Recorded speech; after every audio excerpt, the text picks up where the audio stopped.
This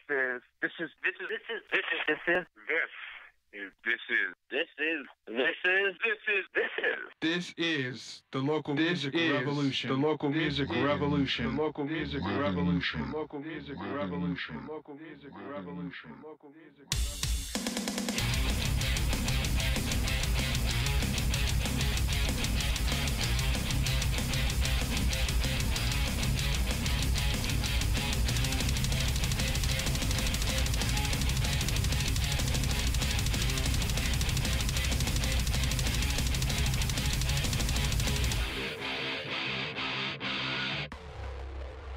Hello and welcome to the Local Music Revolution. I am your host, Ogre. Today we have the band Odonovan. I was put in touch with Tyler from Odonovan by Ethan Shepard, Cool Homer Jack from episode 27. There are 3 bands that he referred me to originally. 2 of them got back to me and 2 of them have interviews on the show now and in the near future, the first being Odonovan. After Ethan referred me, I got in touch with Tyler, the singer and main songwriter for the band. We talked about the idea of mixing country and pop and rock. He's got a special name for it, California country, which I think is funny. I mean, he's created his own genre, so good for this guy. We also go into a lot of different things about his music and what makes it special and what makes his band special more specifically. Odonovan is such a special kind of mix that the band won multiple awards because of their music, which is a first for the podcast. It's very, very interesting that hearing the backstory about how they won these awards and what happened and everything like that. We also get in the technical side of things because Tyler runs Odonovan like a business. He has it licensed with the state of California as a small business, and that comes with taxes and craziness like that. So it's very interesting to hear him talking about how all of this other work goes into bands, because honestly, I never got to that level. I always wanted to. I wanted to make a career out of music, but music took me in another direction. Thankfully, Tyler took the time to talk to us about that, but there are some other things that he talks about, one of which is how the family is part of the band. If anybody knows me, they know that when I was in high school and I was doing the bands a lot, my family was 100% involved with that. It was a family thing, and I've always believed in that. You become family with these band members, so you have to incorporate these people into your life and into your family dynamic. Sometimes it works, sometimes it doesn't. But the thing is, I feel that it's one of those things that needs to happen in order to be successful on any level as a band.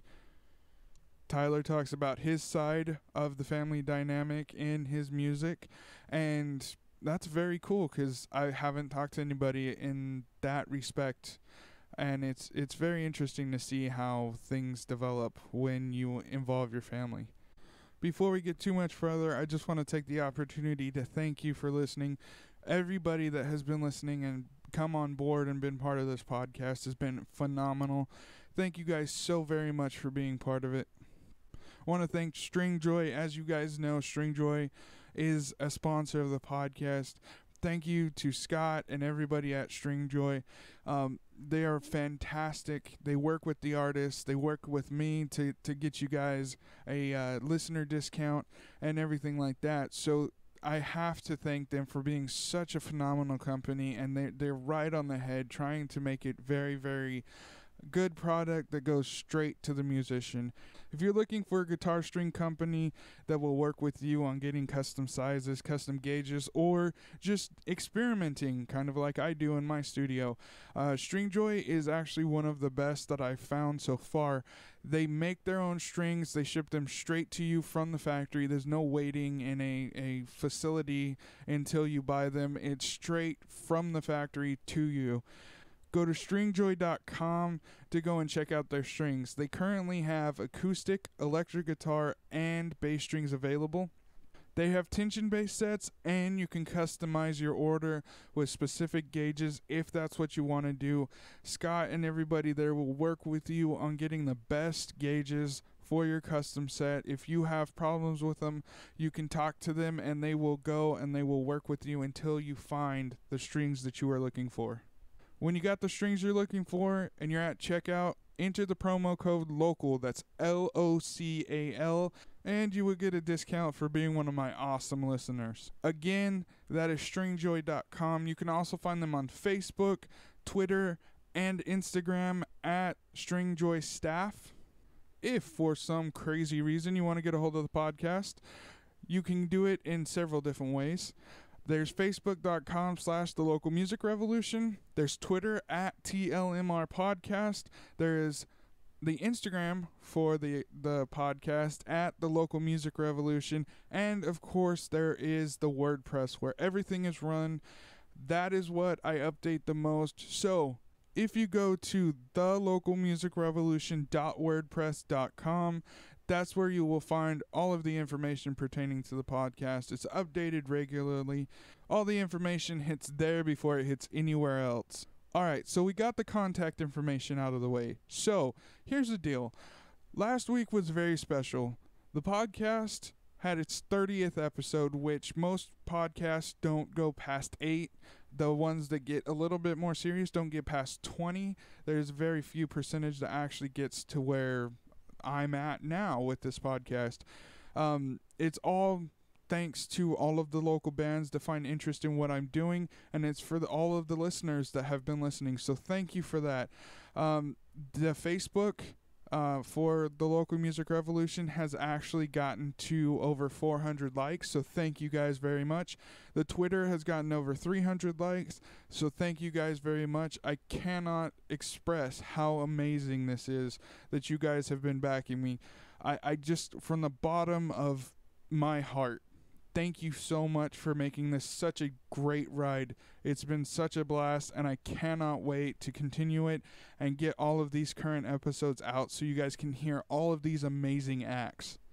Now that that's out of the way, this week's episode is a little bit different. Before we get into the interview, I'm going to do something a little bit special, a little bit different that I've never done before. As you know, last week was the 30th episode, which featured DED, my friend Daniel from Farouk, and his side project.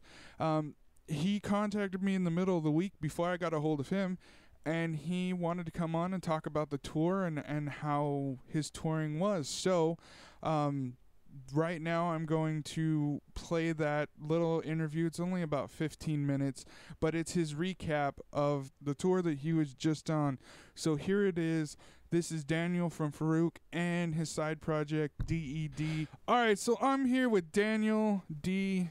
From Farouk and from his side project. I don't even know how to pronounce it, man. Is there a pronunciation to that?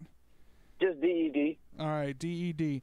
All right, man. So, as stated in your interview last week, you were on tour with Farouk and your solo project, DED.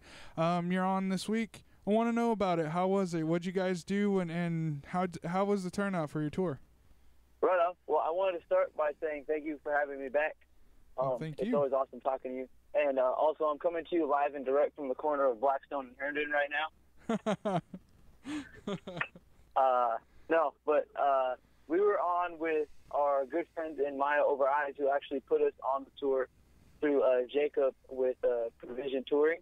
Okay. So they asked us to get on it, and I asked them if I could do my hip-hop stuff, too, to open up the touring package. And they were kind enough to say yes. So we started with that, and then they also added a band called Infinite Sleep, who's also from San Jose, California, and they rolled with us. So we had this, caravan of 3 bands, and so it was a 4-act package, and we just went and just had a blast in every city we went to. We went through, I want to say, 7 states: Arizona, New Mexico, Texas, Idaho, Utah, Washington, Colorado. We went a lot of places. All right, that's amazing, man. But my biggest question right now is, how did you guys prep for the tour? Can you go into details about the business side of it, like how you guys prepped and got ready for that, or is that on the DL? I don't like to share a lot of financials, but no. By all means, no financials. Yeah. Well, it all came out of pocket for us. We were all very prepared to pay for our own gas from show to show, and also be able to feed ourselves. And that's pretty much how it went. We had a lot of shows drop off on us last minute, especially the first week. Wow. We had a lot of shows just fall through for so many different reasons, between that venue doesn't exist anymore and the promoter just disappearing. Wow. And a lot of other things. But Jacob from Provision Touring worked his butt off to get us rebooked in most of the dates. I think we only missed one date out of all of it. And Paco and myself and the other guys, Paco's from My Over Eyes, we all also kind of pulled all of our contacts. And we had a lot of friends step up and, make it happen, and made new friends on the way, like Duran from Sacred Path out there in Arizona. Nice. They pulled it together. Him and Preston and their boys all pulled it together for Arizona within a day's notice. Wow. Because the venue over there died. We had a lot of stuff that we weren't prepared for, but what we were prepared for was to pay for gas out of pocket, and we ended up having to do that every show just about. So preparation money-wise was that we had about 3 months prep, maybe more. Wow. So we had plenty of time to we didn't have our date set, but we knew we were going on tour in late July, early August, so we were able to prepare by that. And then Philip and I bought merchandise for us out of pocket, so that we could have stuff to sell, more stuff to sell, I should say. We always have stuff. Awesome, man. So, can you go through a day on your tour? How was it? What did you guys do? And how'd you get from venue to venue? How'd you guys fill in that time? All right. Well, Philip Camacho, our guitarist, who is the man, he's just the workhorse, the brains, the lead, our nucleus, if you will. He was kind enough to let us all live in his car for 2 weeks. He has a Kia Sorrento or one of those family cars, Oh, okay. He got the tow package put on it, so we put our trailer on it, and a day was, most of the days in the first week were like this. We wake up too early. I wake up to text messages saying we lost this date, we lost this date. So I wake up to that, and I'm already trying to get shows. I let the boys know. They start helping. And we usually would, depending on how far we had to drive, we would either eat together and then hit the road, or we would just hit the road and find something on the way. Sometimes we'd be with the other two bands. Sometimes we wouldn't be. It was really depending on where we had to crash that night, Yeah. Sometimes we had friends' places to stay at, or nice people from the shows that help us stay. Other times, we were pitching in for a hotel or just finding somewhere at a rest stop to sleep for a few hours, Okay. So every day was waking up too early, a nervous, anxiety-filled morning with missed shows, rebooking, and then once we hit the road, that's when the fun begins, because we're freestyling and listening to music and singing along and making jokes on each other. Our bass player Brandon had this application on his iPhone, and he has a Bluetooth speaker, and he was making beats on it, and they were just the dumbest, silliest beats. The beats were actually okay because he's a talented dude, but he would sample, he would just talk into it and make these samples, and then just hit those little talking samples through the whole thing, and they were just so vulgar. You followed us on Snapchat, right? Yes, I did. So you had the privilege of hearing some of those wonderful masterpieces. Oh, yes, I did. All through the night. That was a lot of the drive, was Brandon keeping us entertained. First it was annoying, then it was hilarious, then we were sick of it, then it was hilarious again, and now it just, every time I think of it, I smile, man. He really helped keep the morale up. There were times where we didn't know what we were going to do. We had to figure it out. We had to huddle and make it happen, And Brandon would walk around with that speaker, dude, Like, we were walking through the streets of wherever, and he's got it in his pocket, and he's got his phone out, and he's just playing it out of his pocket. And, oh, man, so we'd be like, oh, man, what are we going to do? You know, how are we going to sleep, whatever? And then he'd be like, I don't know. But in the meantime, and they just start playing the beats, like, right there and dancing.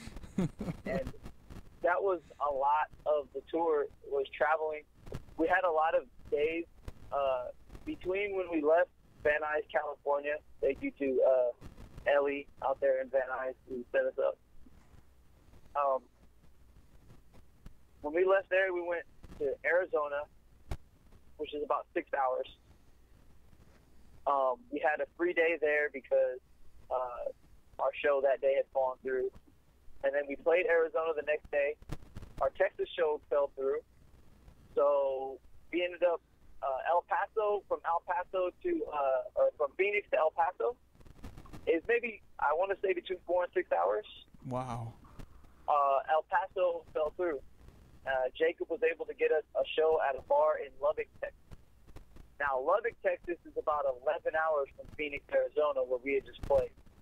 Oh. So geez. as soon as we played in Phoenix, we said our goodbyes to our good friends there, and we hit the road. And at 11 hours driving means 13, 14 hours of all the stops, sleeping and all that, you know? Yeah, I gotcha. So Phil almost drove, I think, the whole thing to Lubbock, if not the whole thing. And we just switched off, kind of trying to help keep him awake and shit. And that was a tough one. We met up with a band called Reinforced out there, and they actually helped us. They're from South Texas. They helped us get some shows where we had, like, holes, you know what I mean, in our tour because stuff's come through. And same thing was happening to them, so we helped them in turn and just became, you know, like a little faction of our own. It was super cool. But there was a lot of state to state. Like, if we had a 6-hour drive, that was considered a like moderate day. You know what I mean? Yeah. There was I think 3 or 4 12-hour drives, and once we hit Washington, we were home free because we stayed with our good buddy Marshall, who plays in the Warriors, which they're doing some comeback shows here and there, and they're awesome. So people need to go see them.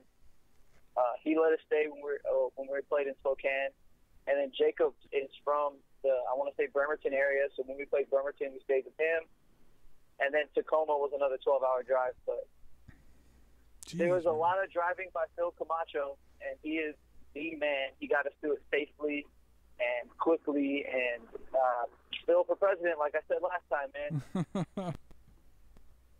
That is awesome, man. It's great to hear that you guys are doing stuff. So, that being said, is there any plans to do something else, or are you guys just sitting and waiting for a couple local shows? We don't sit and wait, man. We go get it. We actually are playing tomorrow in Bakersfield with legend Shai Halud. If you haven't heard Shai Halud, you need to look them up and research because they've been around forever, and they influence a lot of what happens modern day hardcore, you know? Okay. They are great. So we have the honor of playing with them, thanks to Ellie and MVMST Productions out there at the gate. That's Saturday the 22nd, so this will drop after that, right? Yeah, it will. So if you missed it, you suck. If you had to figure it out to get there because they're from the East Coast and they're here in California. You know what I mean? Yeah, I gotcha. But we've been 2 weeks out, and we're pretty solid on our set now, playing it for 2 weeks straight. You know what I mean? Yeah, I would imagine, man. We got that. We're trying to get on that Norma Jean show in Fresno, but that one's not going to work out. I think they have a full package or some shit. Okay. We're always trying to get on the shows with Strummers, and it hasn't quite worked out for us so much yet. But no, we were just in a TV show pilot last weekend. Really? Yeah, they're shooting locally here in Clovis for this TV show about like a murder investigation. And so I was fortunate enough to have worked for a few people that are doing that now. And so they hit me up like, hey, I hear you have a band. And so we were basically extras. We were like the background band. We didn't play any of our own music or any of that, but we stood there and looked cute, you know. Congratulations, but man. That's awesome. We're just doing whatever we can, whenever we can, man, because that's all you can do in life. And we're planning on doing a couple of runs with our good friends in Outdone. We got to get back up to Chico/Paradise to be with our friends in Smack City/Aberrant. Dude, there's a band we played with on tour called Terminally Ill. Okay. From the Orange County area. We want to meet up with them again soon. I'm actually going to go there with my solo stuff to Orange County late September. I want to say it's the 22nd. No. 19th, I believe. I'm going to go out there and do my hip-hop stuff for them. Awesome, man. Well, congratulations. So we're moving, man. We're going. This tour just lit a fire under us and showed us what we were capable of. And though we lost a lot of money and we had to, take some losses, and it didn't turn out the way it was planned, it still was an amazing experience. We feel very fortunate to have had the support that we have. And, dude, we were just stoked to be making music. We also still needed to record our album. But when you pay for stuff yourself and do it yourself, it's not so easy to do all the time, you know? Yeah, I completely understand that, man. I really do. You know all about that. Oh, I do. I do. So very much. So yeah, we're moving, dude. We're moving and shaking, and we're trying to get out to your area too, man. Well, hopefully, if I hear of anything, man, I'll throw your name in the hat. We'll play your neighborhood. We'll play your fucking living room, bro. What are you talking about? I'm positive that my neighbors will not like that, but it's a great offer. We'll play anybody's living room. Talk to us. If we can make it out, if you can assure us that it won't get shut down, we'll go out there. Wow. All right, man. I'll see what I can do. I'll make sure. That's a standing order. If anybody out there in podcast land can hear me, understand that we're gonna try to get to you, and if we can get to you, we're gonna get there as soon as possible, and we're gonna Farouk you up. Oh, Farouk. Such a good time, man. All right, brother. Well, thank you so very much for coming on, giving us the lowdown of your tour. Again, what was the name of the tour? Oh, it was the Khalifa's Grown, CALIFAS Grown, GROWN tour.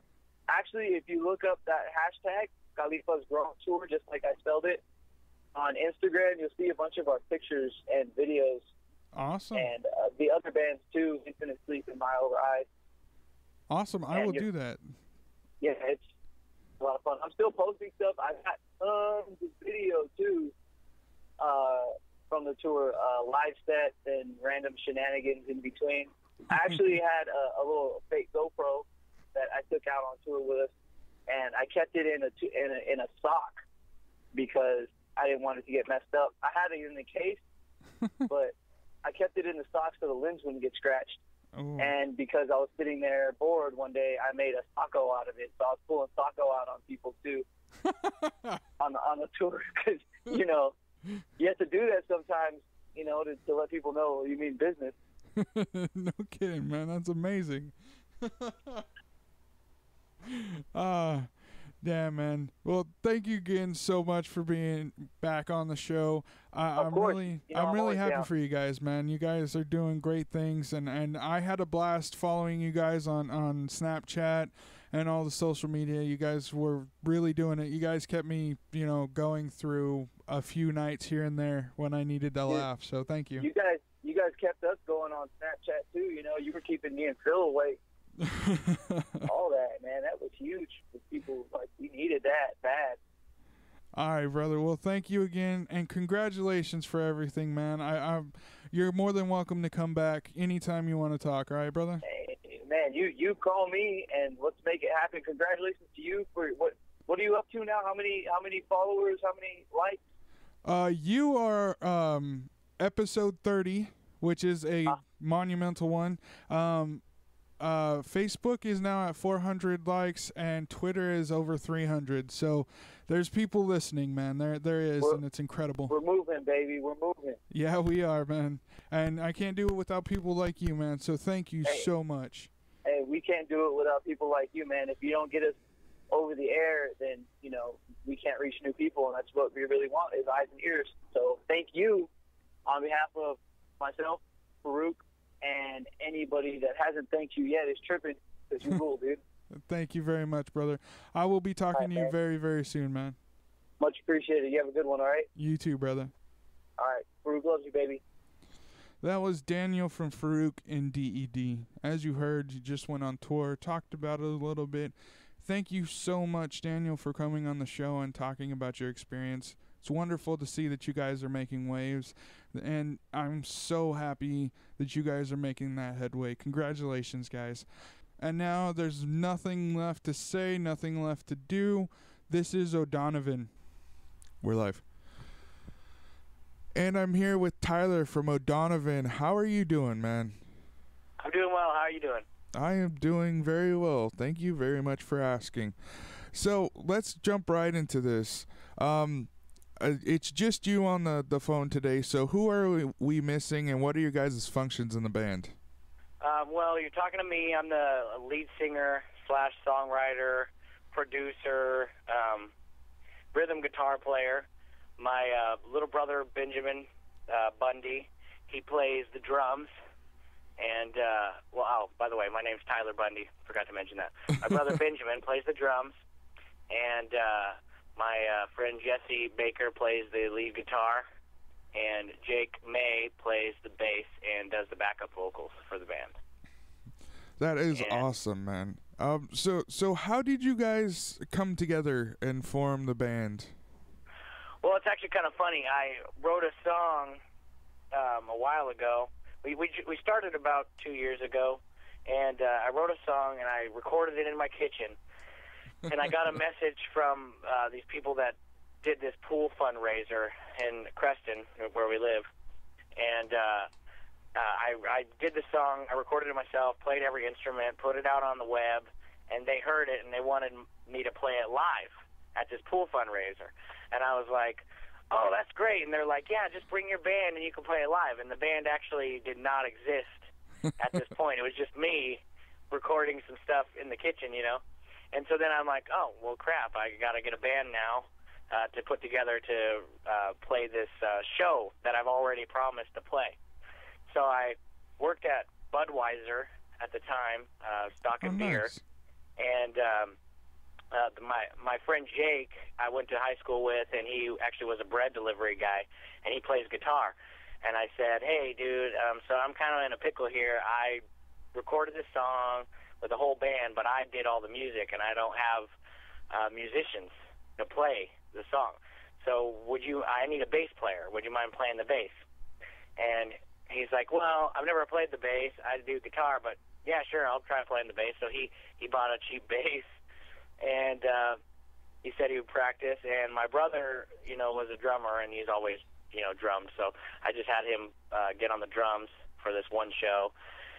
And I played the rhythm guitar, and I had another guy I knew who played the lead at the time, who actually isn't my current lead guitar player. And I just called him up because I knew him from school, and he did it. But then he had to go away and move away, and it's funny because my bass player actually told me. He said, "Hey Tyler, I'm just gonna tell you right now, this is fun and everything. I'll do this one show with you, but after this, I'm done. The bass isn't my thing." And the next thing you know, it's like just starts blowing up, and then we actually, became a band and everything, and named it Odonovan because we all live on Odonovan Road. Oh wow, really? Yeah, it's a road we live on. Nice. It actually has nothing to do with Irish, but yeah, everyone thinks we're Irish, but it's on the road. And then the other member, the current lead guitarist, he came a year later because we recorded our first single, Country Crunk, and I submitted it to the New Times Music Awards for the 2014, and we won in the alternative rock division. and they said, okay, we want you to play it live. And when we recorded it, we paid a lead guitarist because we didn't have one at the time. We were a three-piece. And so basically I had to find a guy who could match my paid lead guitar player.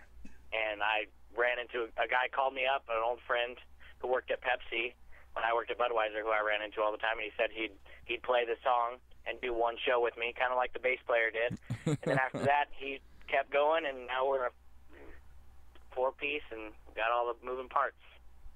Nice, man. So on your websites, it's classified as country rock or western rock.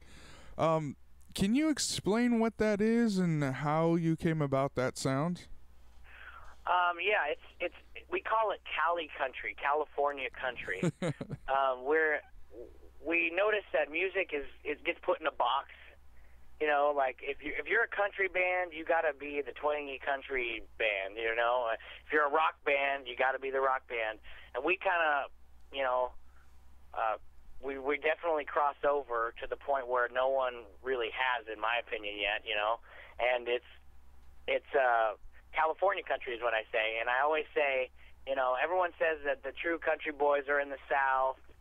And I'm just like, you know what? That's not true. We're the West. What do they call those Western? They call those Western movies. You know, they're not Southern movies. Yeah. Right? It's the Wild Wild West movies.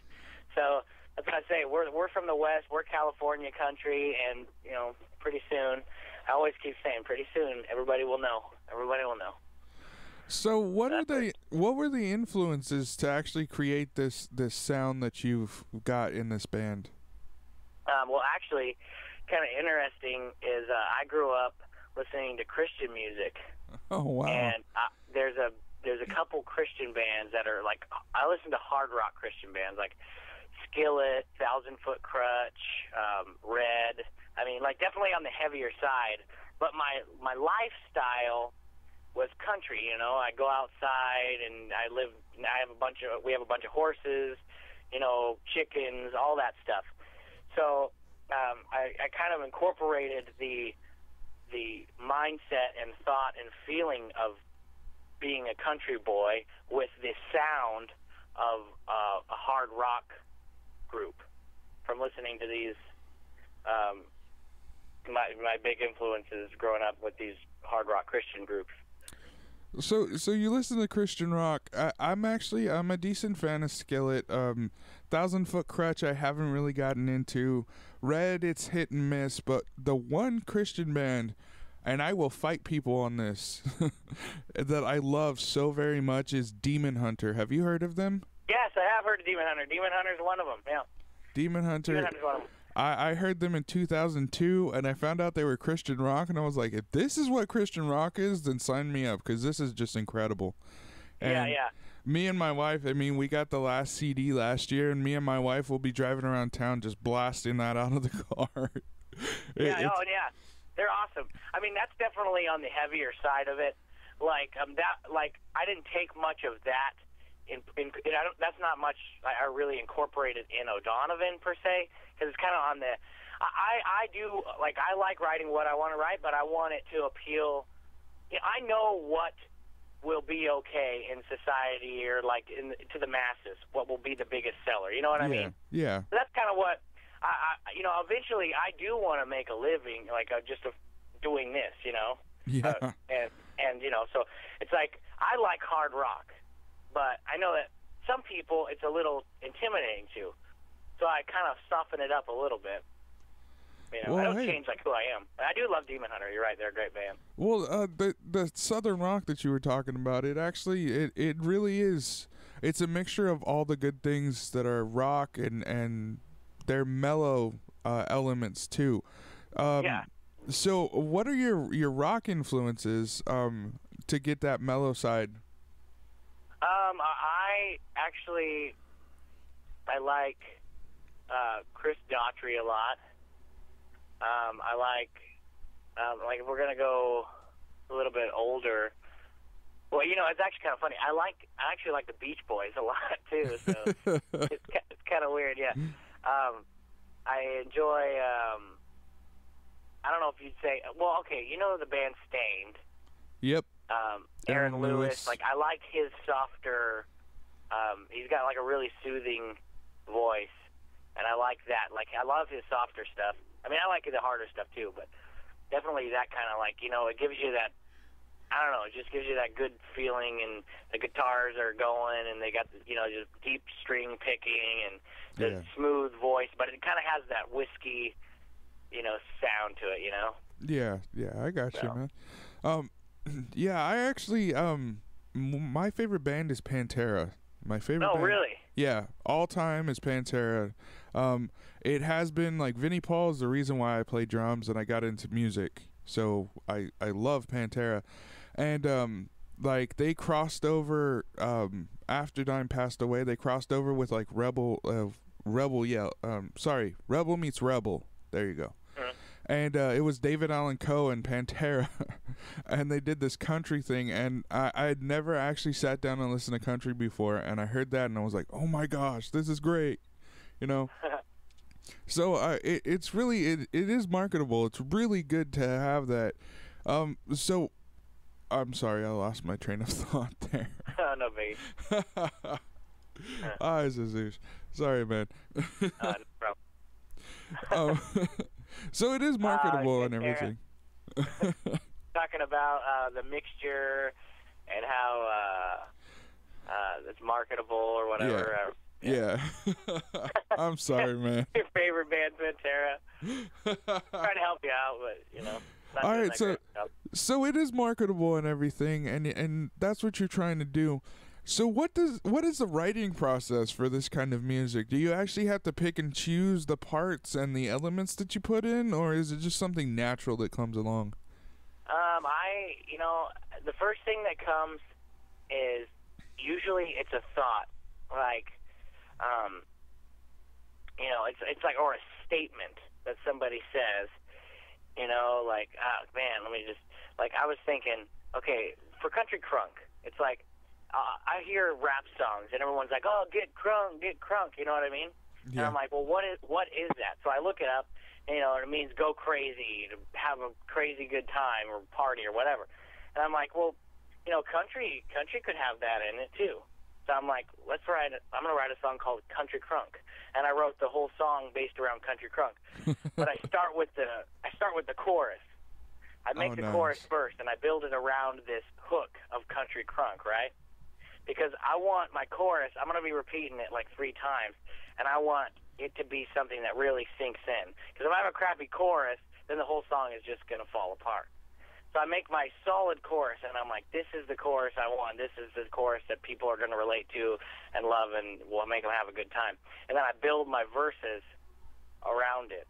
And the music comes later. I make the sound, everything with my voice. I sing it the way I want to do it. And then after that, I put my guitar to it all the way through, and then I hear everything else, in my head.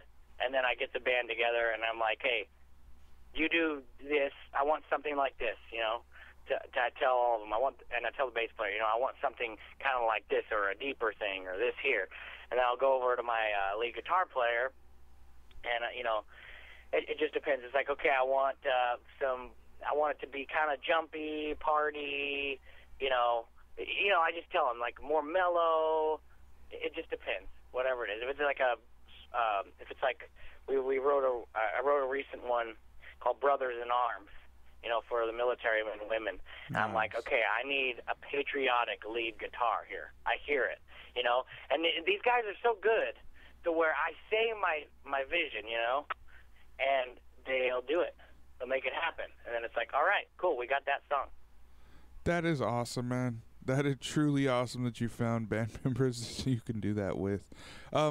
Is there anything with the song Country Crunk that you haven't told me? Is there a story behind the writing or recording of it that you just find awesome?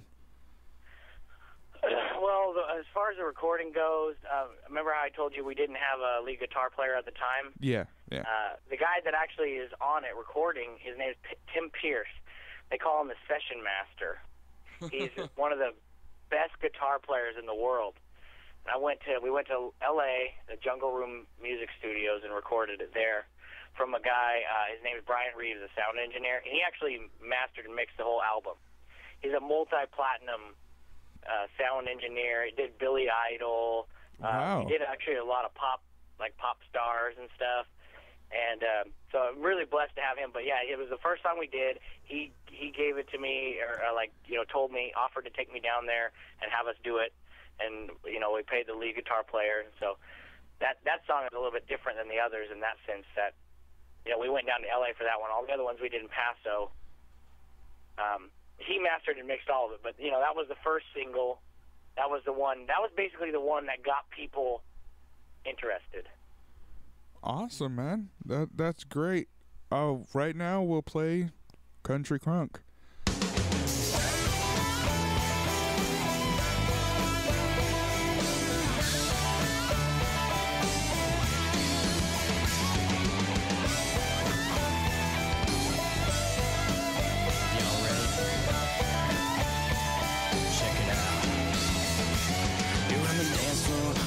Cherry on your lips, hey pretty mama, when you're shaking your hips, it really moves me like never before. Call up the SWAT team, kicking the door, cause you're dangerous in the Daisy Dukes, and could do a little damage in them Justin boots. When I see you, it's like trouble, what's up, when country girls get a little country crunk.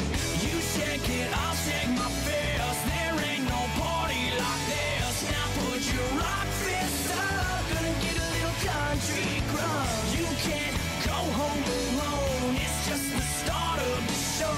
Now put both hands up, gonna get a little country crunk.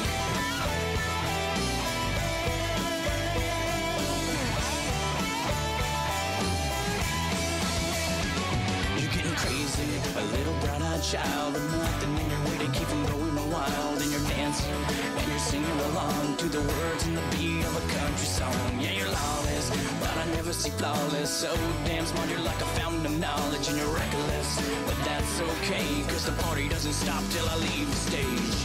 You shake it, I'll shake my fist, there ain't no party like this. Now put your rock fist up, gonna get a little country crunk. You can't go home alone, it's just the start of the show.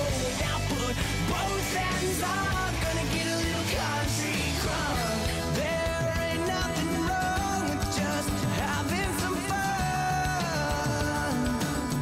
Gonna get a little country crunk. If you came here alone, we party as one.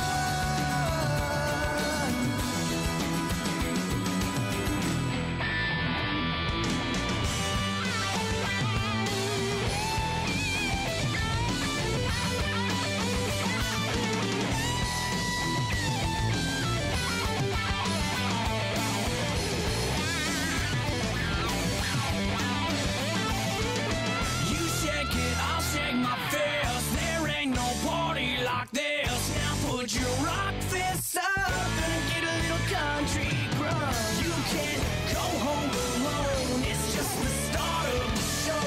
Now put both hands up, gonna get a little country crunk. You shake it, I'll shake my fist, there ain't no party like this. Now put your rock fists up, gonna get a little country crunk. You can't go home alone, it's just the start of the show.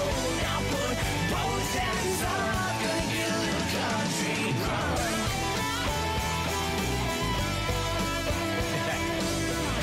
That's what I'm talking about. Country crunking.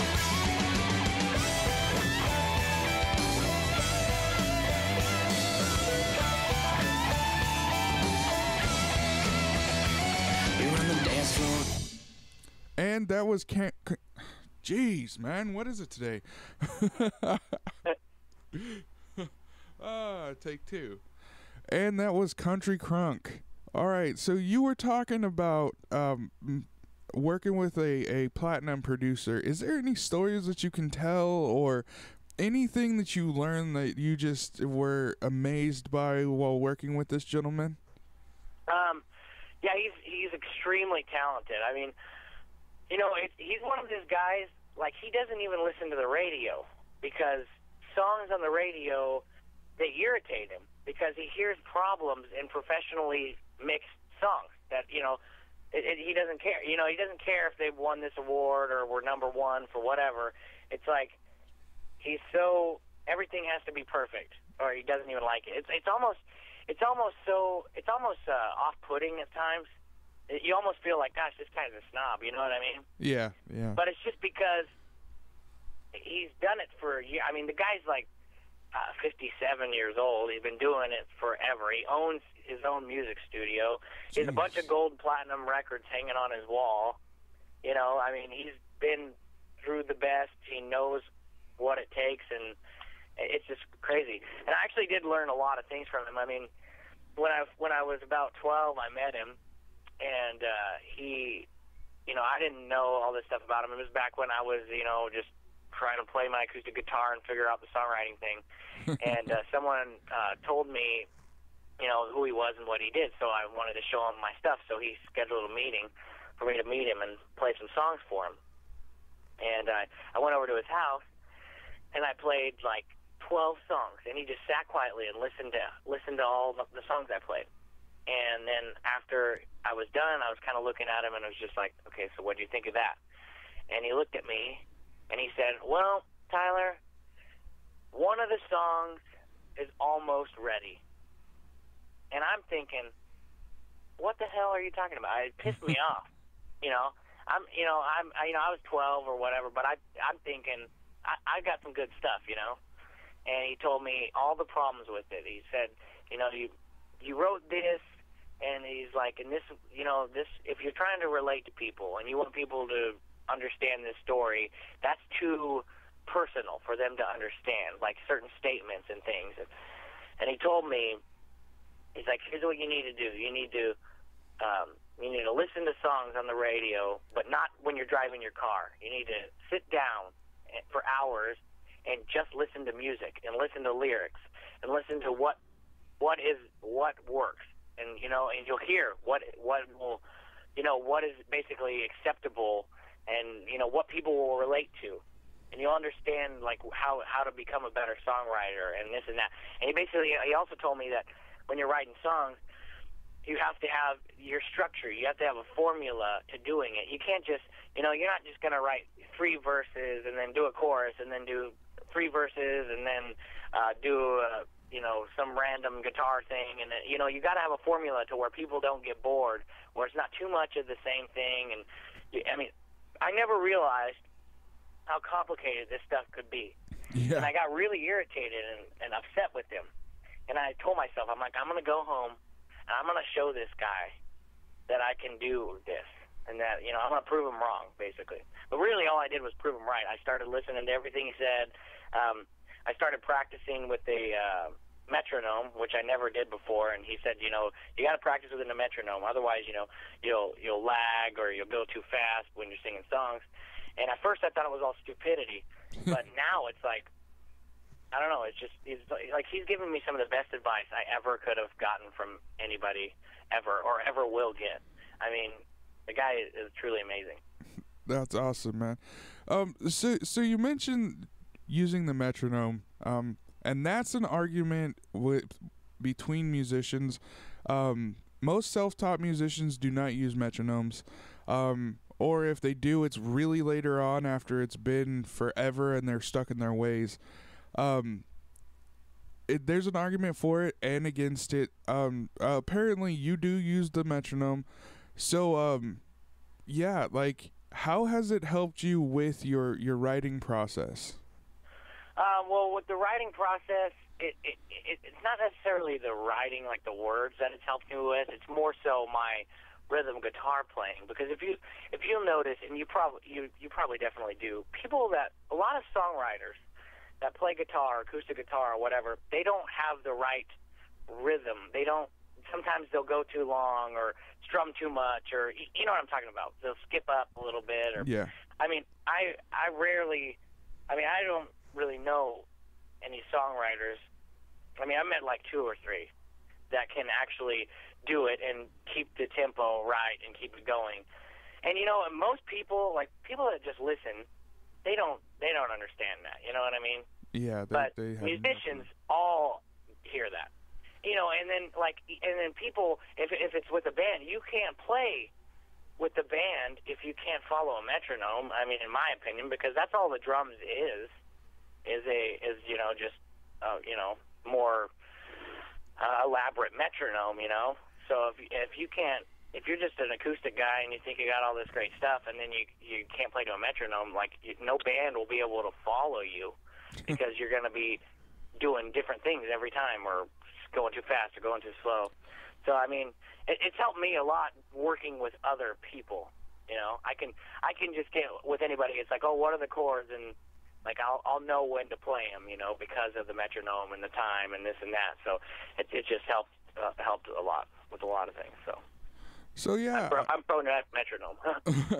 So back when I first started, I hated the metronome. I started in 5th grade. I played the snare drum, and my teacher would use a cowbell and hit in time, and I hated it so much. I was just like, when I got out of there, it was no more. And for about 10 years, I didn't use one, and I built a recording studio in my apartment, and I found that I write songs better with a metronome.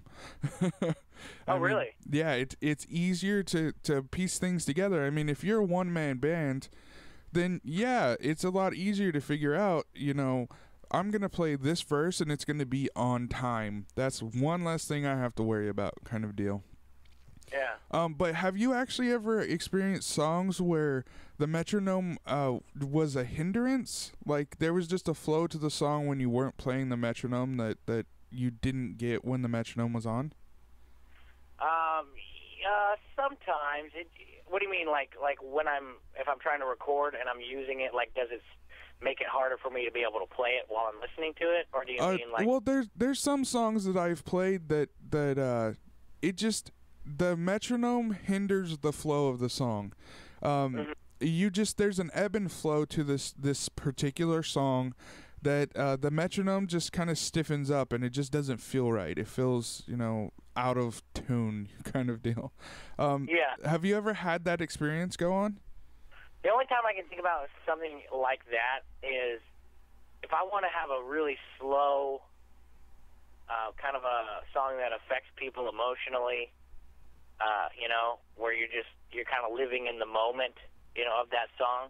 Yeah. A metronome seems to affect it, like that. Because sometimes sometimes you'll have it going too fast or something, and maybe it's like the song needs to be just more relaxed. And I get what you're saying. I mean, that's what I would have the problem with in a slower, more intimate leveled song.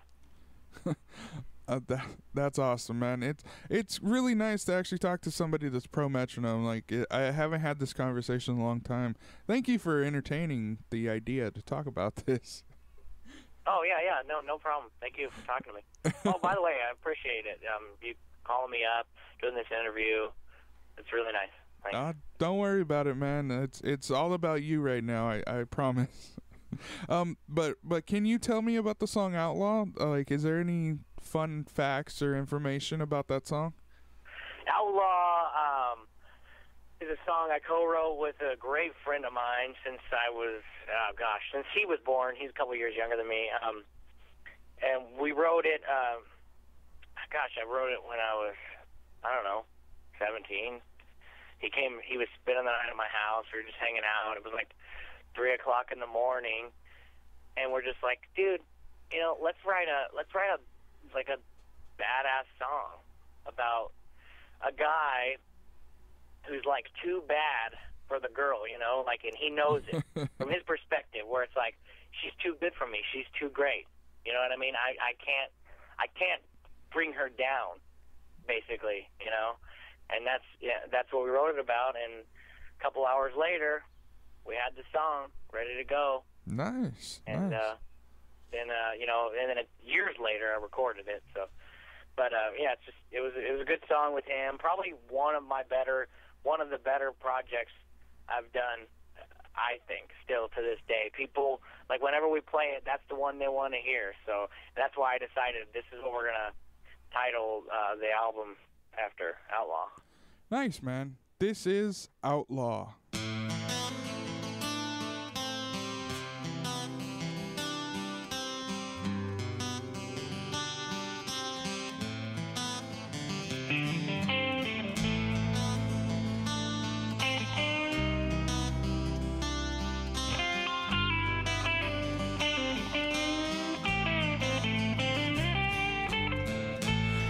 please, little girl.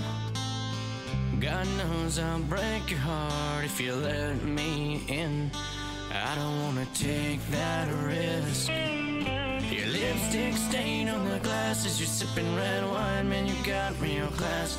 5-inch heels, you're a hot little mess with your Hollywood smile and your skin-tight dress. You're too good for an outlaw. Gunslinging, popping his mouth off, singing songs with his guitar. Don't wanna be another broken heart. This can only end one way. Me as a tear rolling down your face. I'm a loose cannon, gaming like a wrecking ball. You're too good for an outlaw.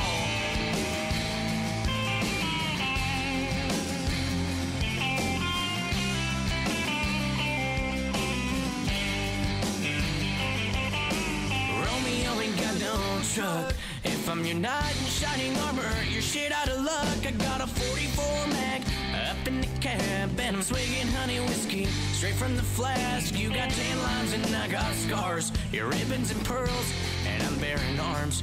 You're an angel, I ain't no saint, so I can't risk igniting the flame. You're too good for an outlaw. Gunslinging, popping his mouth off, singing songs with his guitar. Don't wanna be another broken heart. This can only end one way.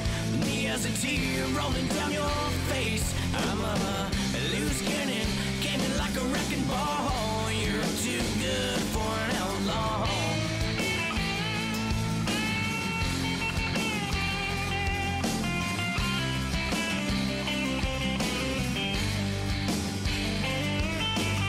You've got a heart of gold. I don't wanna make you cold, standing on hot coals. I want you to know you're too good for an outlaw. Gunslinging, popping his mouth off, singing songs with his guitar. Don't wanna be another broken heart. This can only end one way. Me as a tear rolling down your face. I'm a loose cannon, gaming like a wrecking ball. You're too good for an outlaw.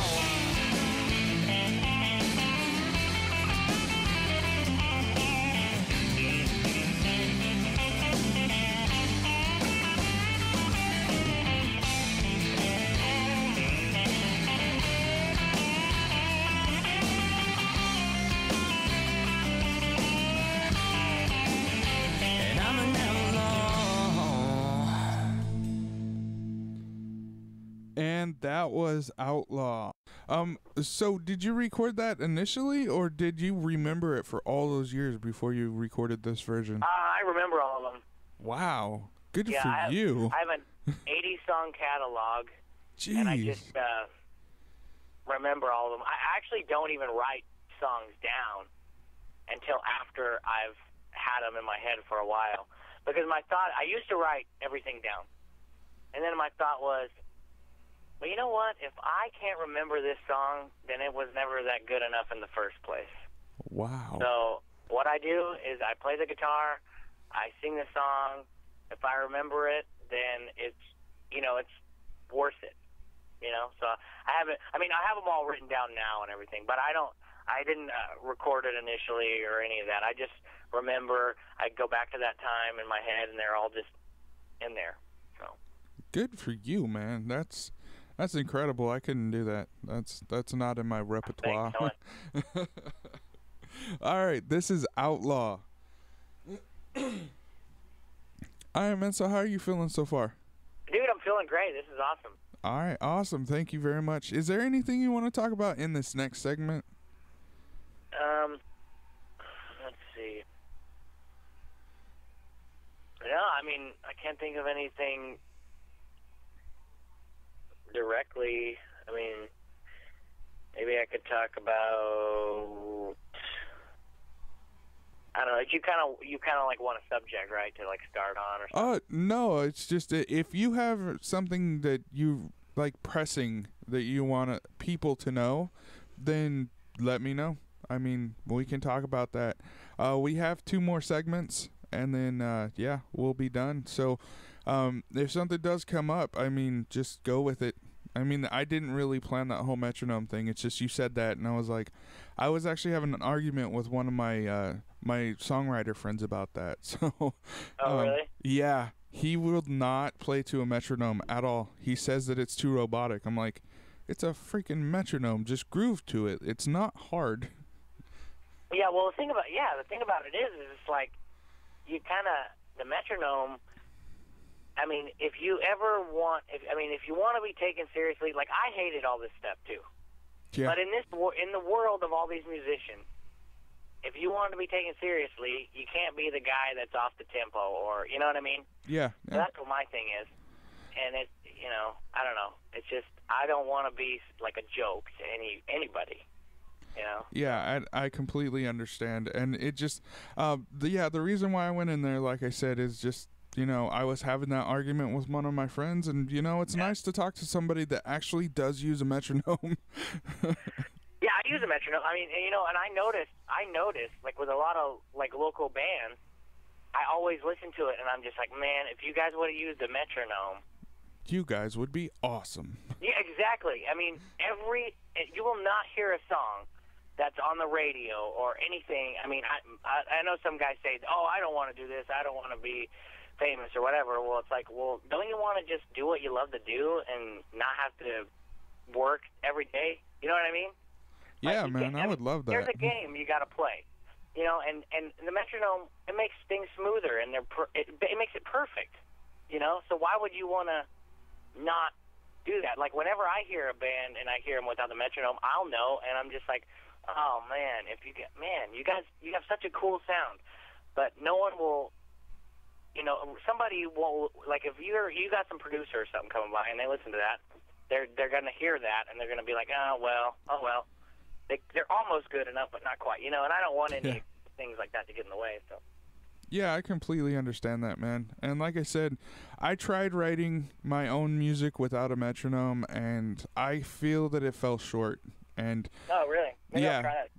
And I was learning how to play guitar, I was learning how to play bass and record and everything. It was just one of those times where everything was just experimental, and I was trying to find how I wanted to do things. But right now, I'm recording an album, and I spent 3 to 5 months trying to acquaint myself back into using a metronome. And I feel that the songs I've written so far with the metronome have been 10 times better than anything I did before. Oh, really? Yeah, it's just, it's a confidence booster that I have now that just, it's nice to have. Yeah. Yeah, that's cool. Sorry. Yeah, so, I mean, as far as this next one goes, I mean, maybe I could go into more detail of just maybe my guitar player, because he's kind of, I didn't really mention him that much, and he's kind of newer addition. I don't know. All right, and I would also like to talk about the awards that you guys have won. Oh, yeah, definitely. Yeah, you mentioned it in the first part, but we really kind of veered off. So yeah. If you want to, like, I can insert the intro. We can just continue talking. Oh, whatever you want. I mean, I don't. All right. Well, yeah. So go into your guitarist, and he's new. How new is he? He's almost at the year mark. Oh, nice. But not quite. And he's in 2 other bands. Wow. He's in a band called Whiskey Dick and Mother F Bomb. Wow, that's awesome. I'll give those guys a shout out right now. But yeah, he actually, it's kind of funny because the one, he's like, oh man, I've never been into country or whatever, but and he said he would help me out with this one show, and next thing you know, it's like he's kind of liking it, and he's told me, he's like, dude, I think this is like a new stage in my life as far as music goes, and and he's like liking it, because he used to be, into the harder, faster stuff and all that, but he also played, cello and oh wow, bass and all that, and like band in high school and stuff. And he said he used to hate it because he was like the nerdy guy. And I'm like, well, hey, look at you now. I mean, honestly, let me tell you right now, I'm going to go on the record saying this. Jesse Baker, my lead guitar player, is the best guitar player in the world. Like anybody, I'll put him against anybody at any time, anything, playing guitar. That guy, when he played the first show he played with us, he never played with us before. And he showed up, and he got on the stage, and he played every song, ripped every song. Didn't even know him. Wow. Yeah, I mean, that's incredible, man. Never. I mean, I've been to concerts. I've never heard I don't care what band. I've never heard a guitar player play as good as he plays, especially like off the cuff like that. Like you couldn't even tell he never played with the band. You would think we've been together forever. Wow! You know? Congratulations, man. Yeah, I mean that's the kind of. So I count the blessings there with him every day. And the same thing like with Jake, my bass player. The guy always showed up. Was there at the beginning. You know, it's like you can count on him. The guy goes to work at 3:00 in the morning, and he'll do a show till 1:00 in the morning. You know, the night before. And then he'll go get in his truck and drive to work, you know. So it's like they definitely, you know, this is the time when we're paying the dues, you know. And then my brother, you know, plays the drums. He you know how much yelling he's endured from me. I mean, gosh, I used to be so mean to him.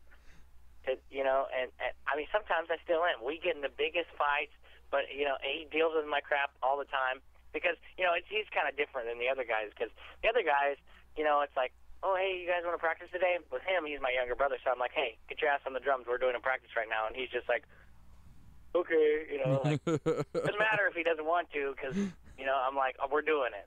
You know, so Ben practices the most. He's out there every day on that drum set. When I drive over, you know, he still lives with my parents. When I drive over, like we have a whole barn, like music studio that we play in. And I just I can hear when I'm driving, you know, him going to town on the drums. Like every show gets better, so it's pretty awesome. I really appreciate having these guys, and I'm very blessed to have them. So you're talking about you're paying your dues now, but you've won awards. I found 2 on your Facebook. Can you go into those and how those came about and what they are for?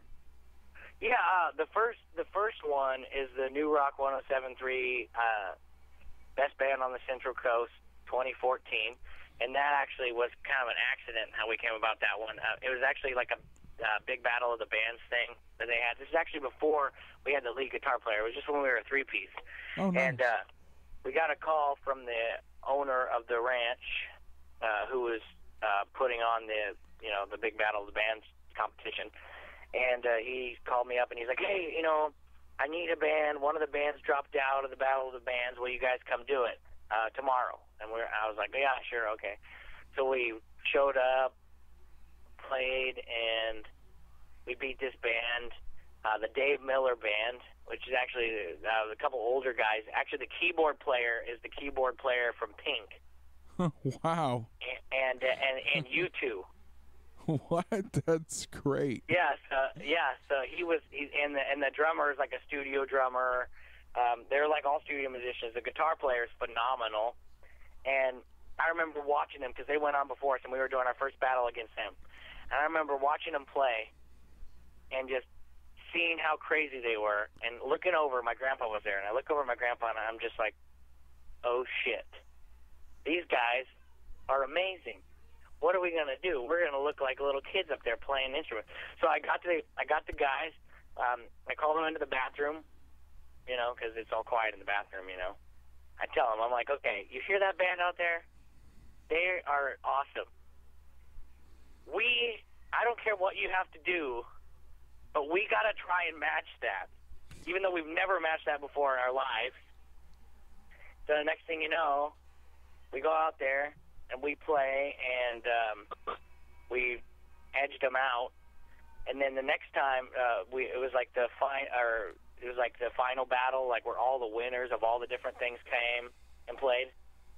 Because it was like little individual battles, like, but there was a bunch of them, and then all the winners came and like played one show together. And so we played, and we ended up winning that thing by like one vote. Oh, nice. So, and then that was kind of cool. So we won $1,000, and then we won like a bunch of radio time and stuff.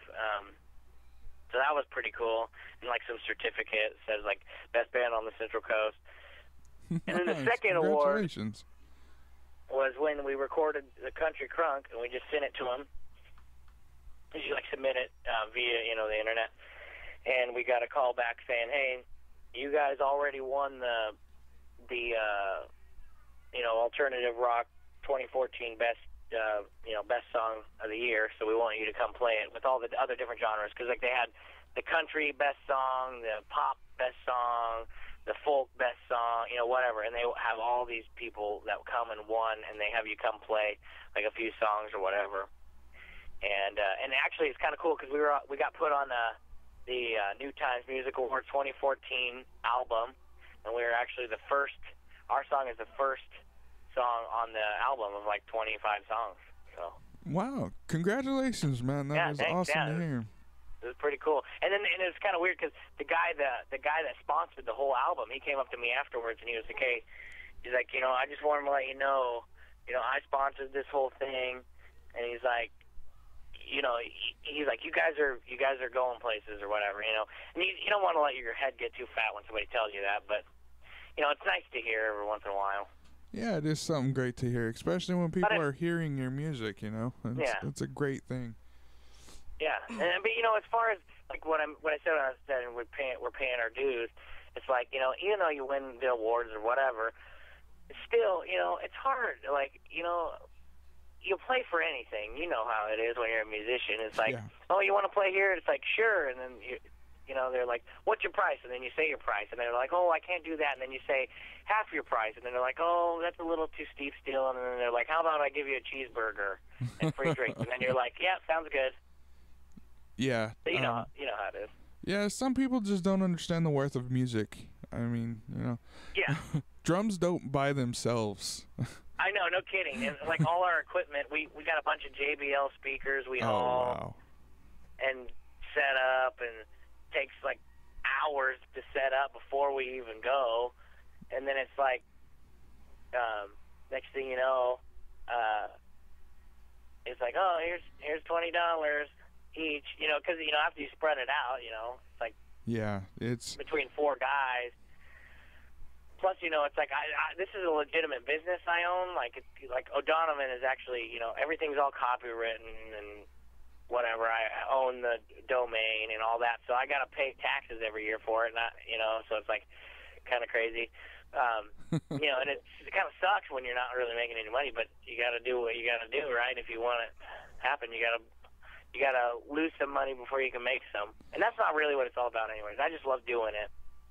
But I just want to do it legal. That's awesome though, man. I mean, you're one of the first people that I've talked to that's actually copywritten everything and trying to make a business out of the band, Most musicians actually, they're just like, yeah, music, we'll get famous someday.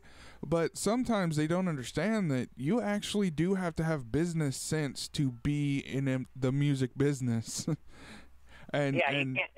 It's just incredible that you've done that and everything. Do you guys have merch and everything like that you guys are developing? Yeah, we had some T-shirts and stuff. We're running out, though. I mean, we got T-shirts. We got the album. We released on April 1st.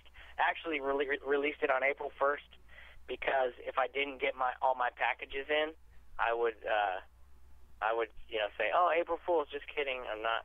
It's not actually coming out today. So I had a cover, I had a plan for it if they didn't show up. But no, I got out the CDs. We got a bunch of stickers. We got shirts. But we haven't done any like pins or anything yet, but we're planning on doing that. Just mostly T-shirts, stickers, CDs. That is awesome, man. Before we get into the next song, I've never actually had the whole business side of the band done. They've never got to that point. So I was wondering, when you actually go and you purchase the shirts and the stickers and everything, is that purchase actually a deduction on the taxes that you have to pay, or how does that work? Yeah, you can write it off. You can, and then the profits from said shirts are actually, you know, what you have to pay taxes on, like that? Yeah, well, it just depends on how much you make. You have to make quite a bit for it to matter. Well, it's kind of weird. It's like, like whenever it's really weird because it's like you have to pay a certain amount a year to have the business, even if you're not making any money. If you have an LLC, you have to pay the state of California $800 a year, even if you're not making any money off your business, even if you're losing a bunch of money. Really? They don't care because it's like you have, like, since they're giving you the right to have a business, you have to pay them every year, which I think is pretty corrupt or whatever. But that goes in the songwriting, right? Yeah. But it's just like, yeah, you have to make a significant amount of money, but you're supposed to write everything down. You're supposed to write your miles down, how far it takes you to get here to there, how much you paid for this. And it's kind of hard to, I bought guitar strings today. Let's write that down. You know, every little thing they want to know. And it's like a lot of stuff to do, you know. And, wow. You know, but I got, you know, it's cool because my parents, you know, they really help with that kind of stuff, too, because it's like I'm doing all this music and I'm trying to write all these songs, and they help set things up. They help buy things. They help with the business side of stuff because, you know, they've owned businesses before. So it's kind of weird. It's like, it's weird because it's like the band, it's 4 guys, but really it's a working body of people, you know. Nice, man. It's good that you've gotten to that point. So can we get into the song Red? Yeah, it's basically what happened was I walked in the kitchen one time. My dad was sitting there, and he was like, "Dude, hey, do you think this would be a cool idea for a song? Like red, like above the collar and below the sleeve, because you got red, you know, like from you know, like a sunburn, like a redneck, you know. Above your collar, you got a redneck, and then below the sleeve, you know, if you got your wrists exposed, you get sunburn." And I'm like, "Yeah, above the collar and below the sleeve." You know, so then I came up with a line, you know, above the first line of the song, above the collar and below the sleeve, the red in you is the red in me, you know. Like, and it's basically about how, about being a redneck, you know. We Nice. we like the mud, we like to scream, we like the jacked up trucks, pumping the beat, you know, all that kind of stuff. It's just kind of one of those other kinds of party songs, and pretty good song, energetic song. Definitely, like, if I could say, like, anything about the songs, that is the one that the people liked the most. Nice. And the way it started is I made the rhythm guitar part for it, and I wrote all the words, and I was like, I want this to start with a kick, you know, just thumping, you know, like boom, boom, boom, boom. And I want a ripping lead coming in, like a or whatever. And I just had it in my head. And I go and I tell my lead guitar player, and I'm like, I want this. And I literally I did like that, what I just showed you with my mouth. And then he just does it. And I'm like, okay, that's it. Next thing you know, we're playing it. We go play it at shows. It started out in like the middle of the set. We realized people really liked it. So we started closing with it, and now we close with it at pretty much every show. Nice, and man. and it's the one people, I mean, they go nuts. They go nuts over it, and it's exciting. It's really exciting to create these songs and all this stuff, and then go somewhere, and then have everybody, you know, looking at people's lips and watching them singing it and enjoying what you've created. You know what I mean? It's really cool. All right, this is Red.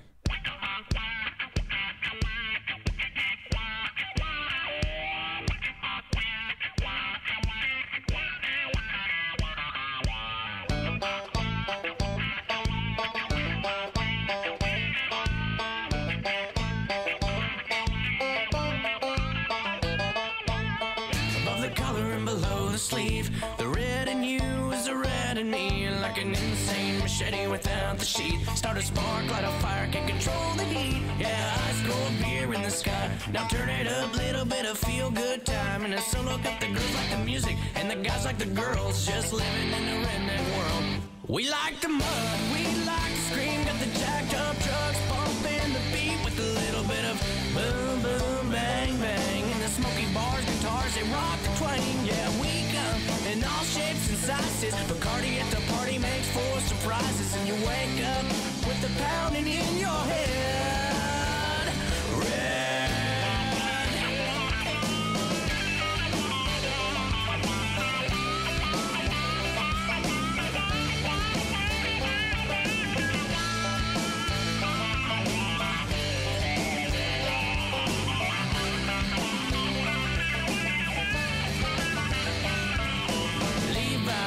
With holes in the knees, the boys round here don't own skinny jeans, and the girls love sweet talking, cut off, boot stomping, California dream.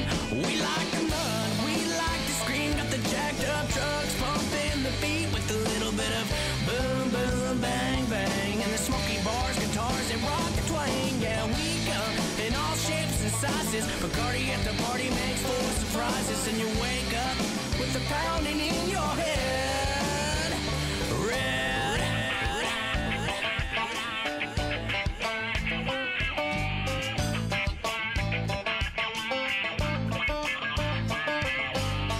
Above the collar and below the sleeve, the red in you is the red in me.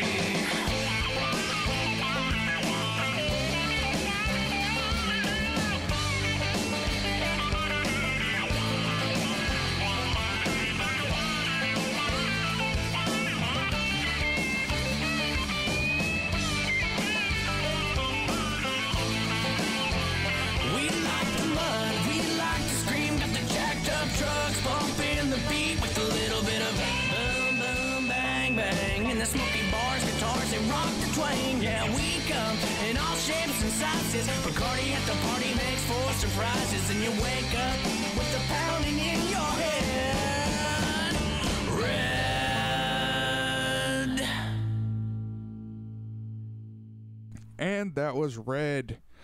All right, so Tyler, in the last segment, you were talking about how your mother and your father are part of the machine that is your band. So can you talk about, like, I feel family should be ingrained in music as well as everything else. Can you talk about your experiences having your family as part of this adventure you've been on? Well, you know, it's just like you go to shows and no one will show up. But you know who's always going to be there? Your parents, your grandparents. I mean, my wife, she always shows up to everything.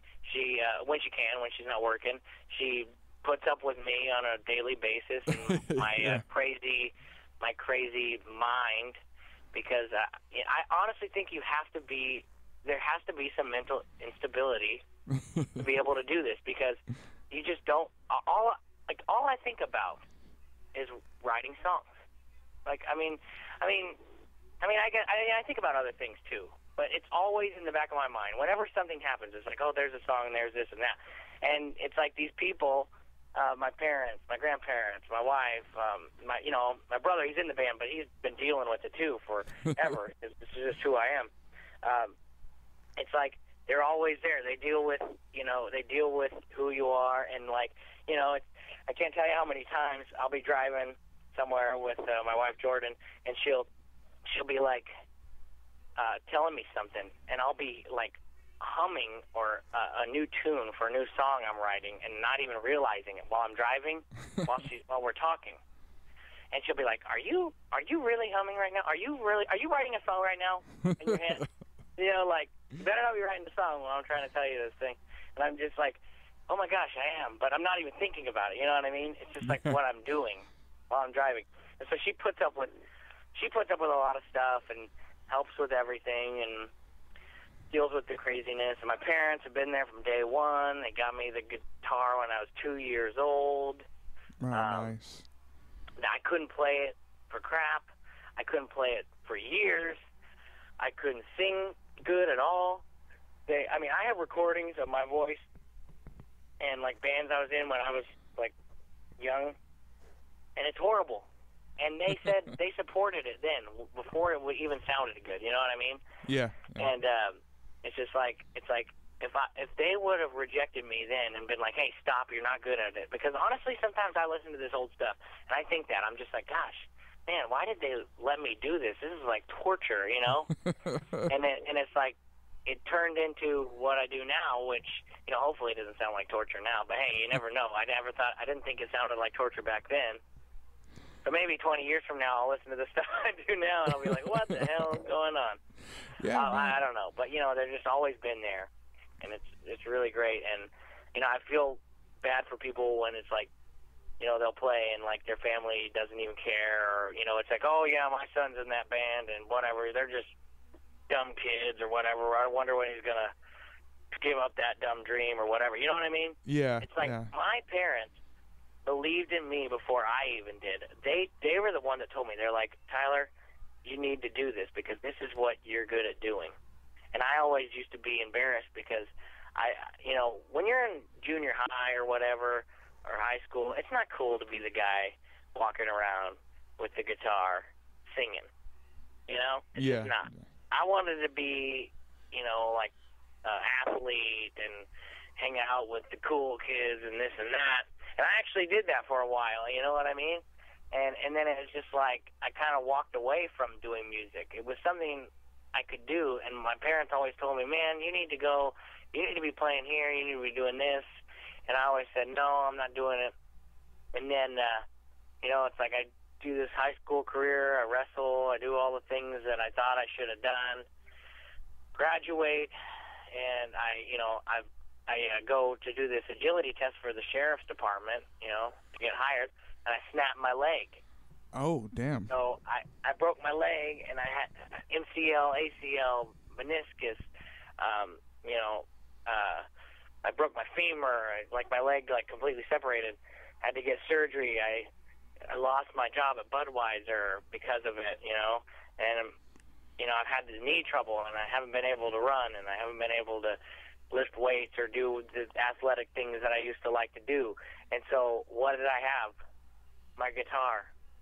And so I just sit down and I'll be like, man, okay, you know, I guess this is what I'm supposed to be doing. And then, you know, I got the band rolling and we're going and we're playing all these shows, and the next thing you know, we're winning awards. And it's like, sometimes I wonder, I'm like, gosh, did God, like, you know, I know it sounds weird, but, like, did I break my leg? Is there a reason I broke my leg?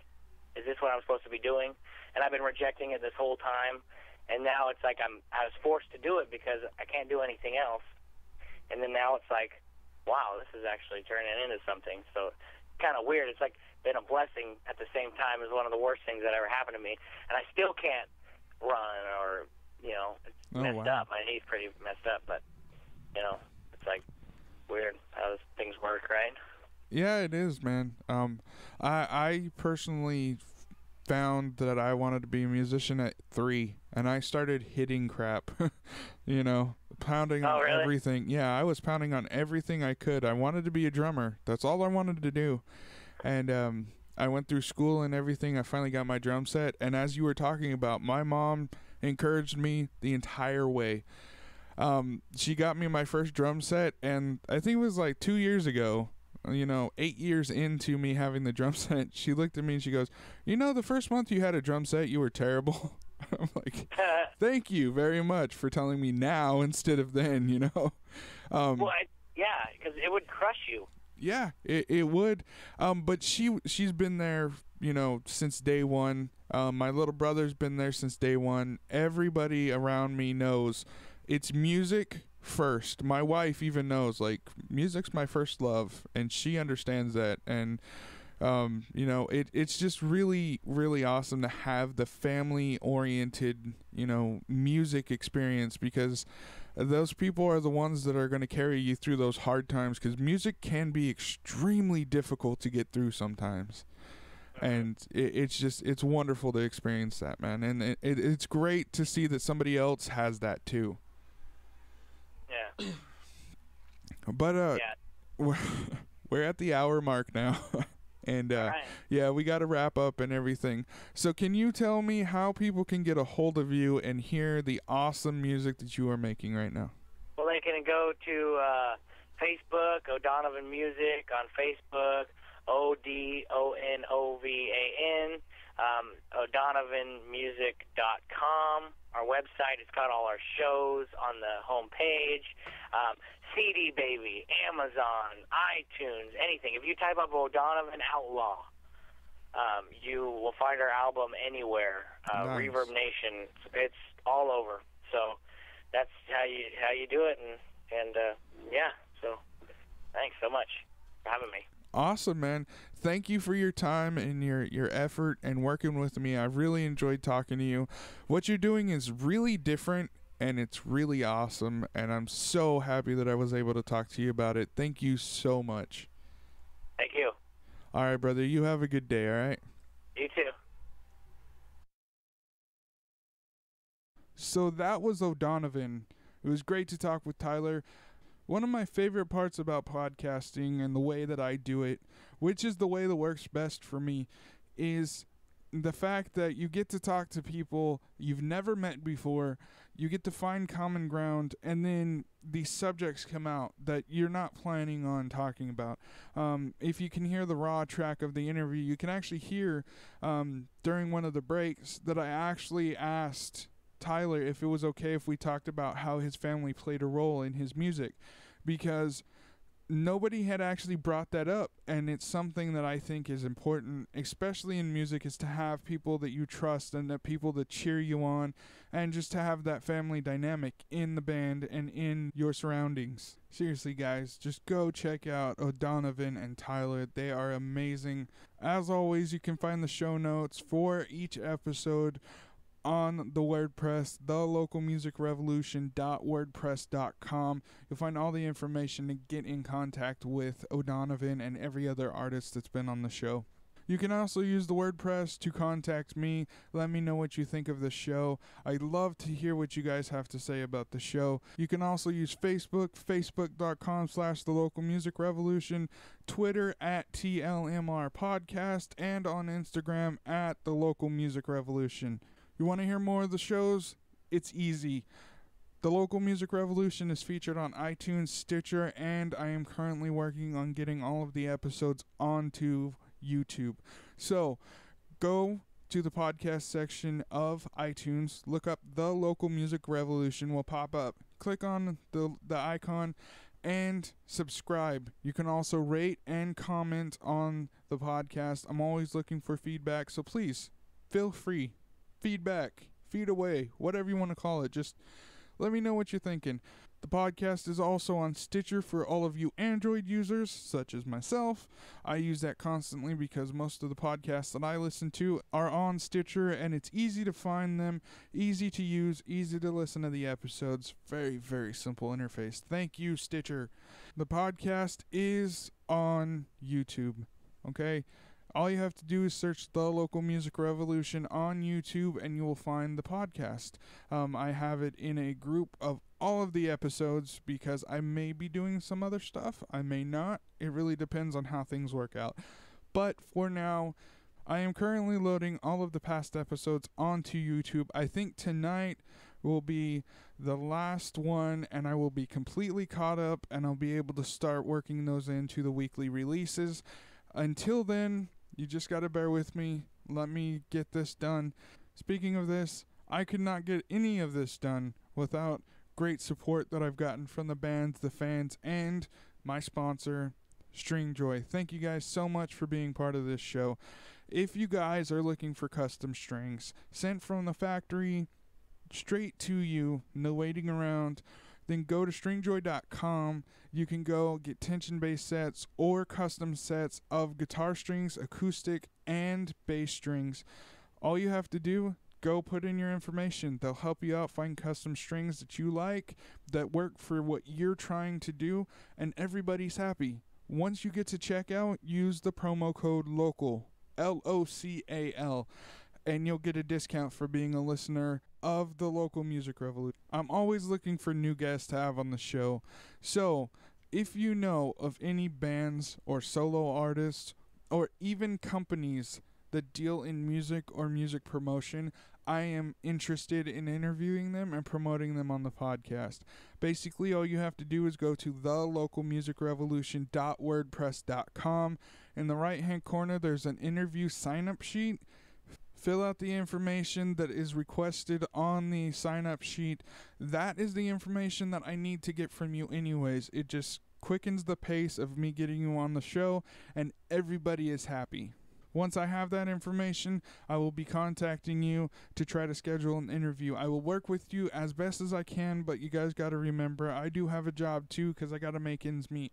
So sometimes it takes a little while to get the interviews up and running, but we work together to get those interviews done and out so everybody that's been listening to the podcast can hear what's going on.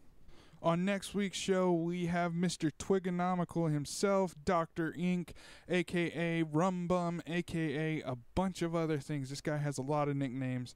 You'll find out all of those nicknames, plus a lot more about this gentleman.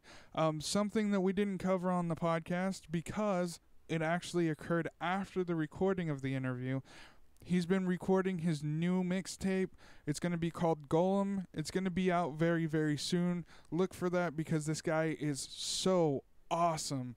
Plus, it was produced and recorded with Cool Media, which is Kaleidoscope's recording and mixing and mastering company that she started up recently. You guys all remember her from episode 18. She is awesome. Dr. Ink is awesome. And now I'm done. Thank you guys so much for listening to this episode. You guys have been great to me and the podcast and all of the local music that's been on the show. Can't do it without you guys. As always, this is the Local Music Revolution. I am Ogre. You have been so very awesome. Until next week, take care and be good, everyone.